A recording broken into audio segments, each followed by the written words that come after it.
Split.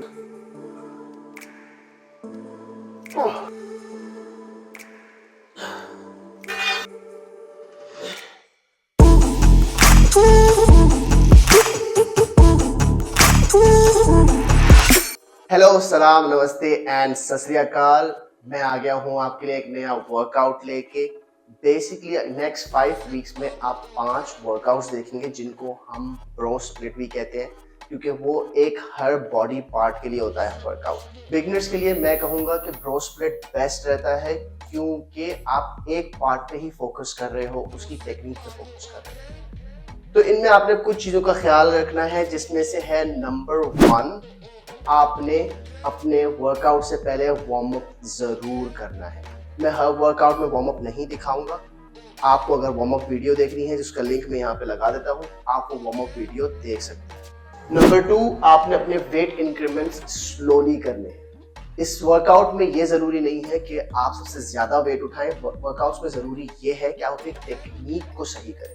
एक दफा आपकी टेक्निक सही हो जाएगी तो आपके वर्कआउट्स में आपका वेट ऑटोमेटिकली अप हो जाएगा। Last but not the least, जो भी मैं वर्कआउट करूंगा उसका पहला सेट हमेशा एक वार्म अप सेट होगा। हम स्टार्ट करेंगे हमारी पहली एक्सरसाइज के साथ, जो है स्क्वाट्स। स्क्वाट्स में टेक्निक का ध्यान रखना बहुत ही ज्यादा जरूरी है। अगर आपकी टेक्निक गलत है, इसका मतलब है आप गलत तरीके से इसको सीखेंगे और आगे भी अपनी लाइफ में इसको गलत तरीके से ही कंटिन्यू करेंगे। तो प्लीज मेक श्योर कि आपकी पोजीशन, आपका स्क्वाट करने का तरीका बिल्कुल दुरुस्त होना चाहिए। आपकी लेग्स आपके हिप की विड्थ पे आएंगी और थोड़ा सा जो आपके पाँव हैं वो बाहर की तरफ मुड़ेंगे। उसके बाद जब आप बार को रखेंगे, बार आपकी बेसिकली बैक में जो एक हड्डी है वो और आपकी कॉलर बोन जो है उसके ऊपर आनी चाहिए। जब ये हो गया है, अपने हाथों को बिल्कुल एक अच्छी बेहतरीन पोजीशन में थोड़ा सा आगे की तरफ पुश करें, बार को स्ट्रांगली होल्ड करें और फिर लिफ्ट ऑफ करें। एक दफा आपने लिफ्ट ऑफ कर लिया, अब ये होगा कि आपकी जो हिप्स हैं तो थोड़े से बाहर की तरफ खोलेंगे, आपकी बैक थोड़ी सी आगे की तरफ आएगी, बिल्कुल हल्की सी। इस चीज का बहुत ध्यान रखें, बहुत ज्यादा नहीं करना है, एक्सैजरेट नहीं करना है हमने। उसके बाद एक लंबी सांस लीजिए, अपने कोर को स्ट्रॉन्ग करना बहुत जरूरी है। हम नीचे आएंगे। अब जब आप नीचे आ रहे हैं तो इस चीज का ध्यान रखना है कि जो लेग्स हैं वो एक बेसिकली 90 डिग्री का एंगल बनाती है ऑलमोस्ट। जितना ज्यादा आप नीचे आ सकते हैं it's good, it's well, but अपने नीज का भी ध्यान रखिए। आपको ये समझना है कि ये आप पहली दफा कर रहे हैं। अगर पहली दफा नहीं कर रहे तो वेल एंड गुड, अगर आप पहली दफा कर रहे हैं तो इन चीजों का ध्यान रखिए। बार जो है वो बिल्कुल स्ट्रेट लाइन में नीचे आनी चाहिए। अगर आपको लग रहा है कि आपकी बार बिल्कुल स्ट्रेट लाइन में नीचे नहीं आ रही है, इसका मतलब यह है कि आप स्क्वाट सही से नहीं कर रहे। अगर ऐसा कुछ होता है तो आपने अपना वेट कम कर देना है। अगर आप सिर्फ बार से भी कर पा रहे हैं स्टार्टिंग में, सिर्फ अपनी पोजीशन, अपनी टेक्निक पे ध्यान देते हुए, तो इट्स गुड। तो ये है बेसिकली स्क्वाट करने का एक प्रॉपर तरीका।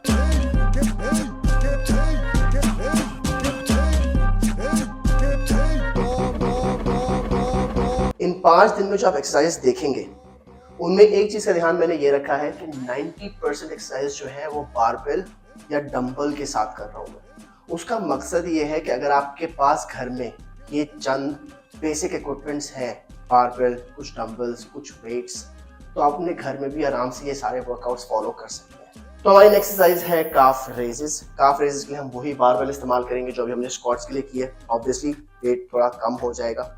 उसके अलावा 2 प्लेट्स जिसकी थोड़ी सी हाइट हो, 5 किलो की ले लें, 10 किलो की ले लें, जो आपकी मर्जी है, जो अवेलेबल हो, वो आपने ज़मीन पे रखनी है। उसका मकसद ये है कि आपका फुट थोड़ा एक इंक्लाइन पे होना चाहिए, ताकि जब आप अपना रेज करें तो आपके पास थोड़ी सी मोशन के लिए जगह हो, ताकि आपका फुट जो है ज़मीन पे एकदम से ना लगे, थोड़ी सी आपको एक स्पेस मिल जाए।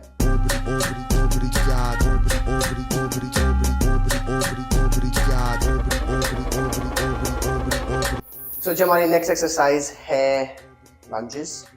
लंजेस के लिए मैं वही बारबेल इस्तेमाल करूंगा जो अभी हमने अपने काफ रेजेस और स्क्वाट्स के लिए की है।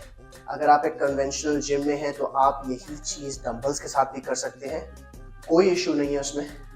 बी कंसिडरेबल, अगर किसी को बार चाहिए तो उनको बार दे दीजिए। पोजीशन आपकी वही रहेगी अगर आप बारबेल पे कर रहे हैं, जो स्क्वाट्स और काफ पे की है आपके बार आपके शोल्डर पे आएगी।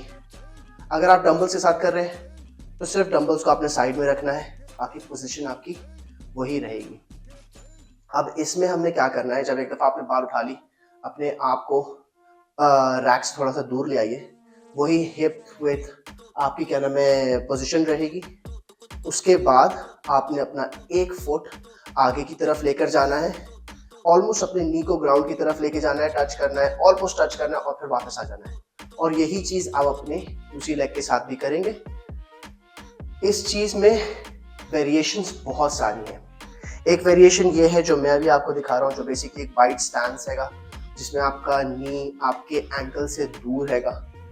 और दूसरी वेरिएशन ये है जब लोग अपने नी को अपनी एंकल के बिल्कुल करीब लेकर आते हैं और वापस ऊपर जाते हैं। इसमें सिर्फ डिफरेंस ये है कि आप किस बॉडी पार्ट पे फोकस करना चाहते हैं। अगर आप वाइड स्टैंस कर रहे हैं उसमें आपकी क्वाड्स, आपकी हैमस्ट्रिंग और ग्लूट्स पे भी थोड़ा बहुत फर्क पड़ता है, लेकिन जब आप अपने एंकल के बिल्कुल करीब अपने नी को लेके जाते हैं वो मेनली ग्लूट्स फोकस होती है। तो कुछ भी गलत नहीं है, अगर ये सिर्फ आपके ऊपर डिपेंड करता है आप किस बॉडी पार्ट पे फोकस करना चाहते हैं। अगर आप अपने क्वाड्स, हैमस्ट्रिंग्स और हल्का सा ग्लूट्स पे फोकस करना चाहते हैं तो वाइड स्टैंस ले लीजिए, नहीं तो अपने क्लोज स्टैंस के साथ अपने नी को अपने एंकल के करीब रखते हुए आप ऐसे भी कर सकते हैं।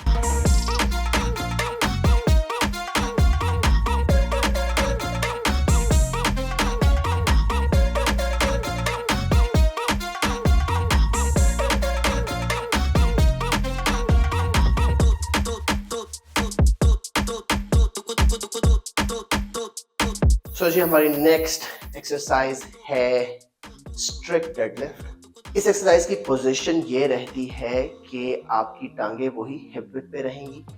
बारबेल को अब जहाँ पे आपकी टांगे फिनिश हो रही हैं वहां से बारबेल को पकड़ लीजिए, अपनी टांगों को बिल्कुल स्टिफ कीजिए, अपनी बैक को एक जगह पे स्टिफ कीजिए और सिर्फ अपने ग्लूट्स और अपने हाथों के जरिए अपने आप को नीचे लेकर आइए। इसमें बेस्ट तरीका ये है कि आपकी जो बारबेल है वो हर वक्त आपकी टांग के साथ लगी रहनी चाहिए। जब वो आपकी टांग के साथ लगी रहेगी और आपकी टांगें स्टिफ रहेंगी तो आपको ऑटोमेटिकली अपनी हैमस्ट्रिंग्स और अपने ग्लूट्स पर फील होगा। इस एक्सरसाइज को करने का बेस्ट तरीका ये है कि इसको स्लोली कीजिए, जल्दबाजी मत कीजिए। 3 सेकंड्स का काउंट डाउन दीजिए जब आप नीचे आ रहे हैं और फिर अपने आप को पुश बैक कीजिए। दोबारा 3 सेकंड का काउंट डाउन कीजिए और फिर अपने आप को ऊपर पुश बैक कीजिए। इस एक्सरसाइज को जितना आराम से करेंगे उतना ही ज़्यादा आपके लिए बेहतर होगा। और अगर आपके पास बारबेल नहीं है तो आप डंबल के साथ भी एक्सरसाइज कर सकते हैं।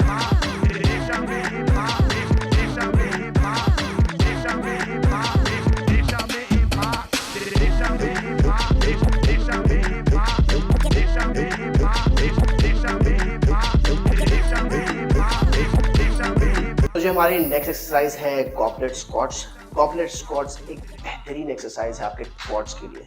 मैं प्रेफर करता हूँ एक प्लेट थोड़ी सी हाइट वाली हो तो बेस्ट है। लाइक मैं अभी फ़िलहाल 20 kg की प्लेट यूज़ कर रहा हूँ, इसकी हाइट अच्छी खासी है। तो इसमें बेसिकली पोजीशन ये होती है कि आपकी जो हील है वो प्लेट के ऊपर आएगी। डंबल्स को आप अपने आगे रखेंगे बिल्कुल इस तरह से और नीचे की तरफ जाएंगे, फुल स्क्वाट पोजीशन और फिर ऊपर आ जाइए। ठीक है, स्लोली करेंगे टेम्पो के साथ। 3 सेकंड्स का काउंट दीजिए अपने आप को जब आप नीचे आ रहे हैं और फिर अपने आप को ऊपर पुश कीजिए।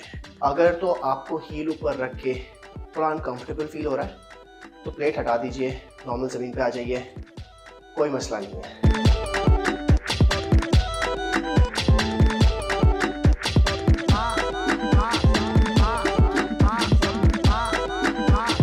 तो जी इसी के साथ आज का वर्कआउट होता है फिनिश। अगर आपको ये वर्कआउट पसंद आया हो तो अपने फ्रेंड्स के साथ ज़रूर शेयर करें, इस वर्कआउट को ट्राई करें और मैं आपसे जल्दी मिलूँगा डे 2 पे। जब तक अपना और अपनों का ख्याल कीजिएगा।